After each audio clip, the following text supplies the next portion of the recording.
जरा खड़ा होके मिर्चा जमाने ने जरा रेड करा के चला नहीं करा डबल करा के सिंगल दो ऐसी है कैसी दो इंची कर दे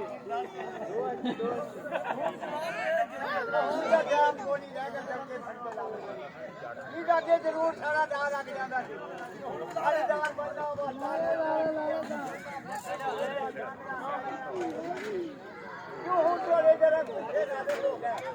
वो ना होवे कुछ हलवार के खाने लग रहे ना कभी ओ बिस्मिल्लाह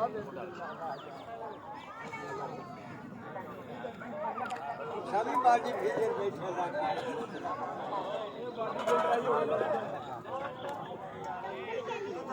तो कितने कपड़े आ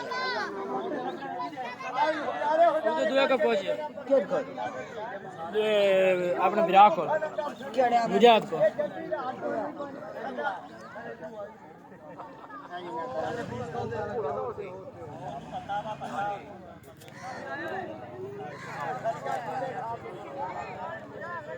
मेरे हाजी साहब यार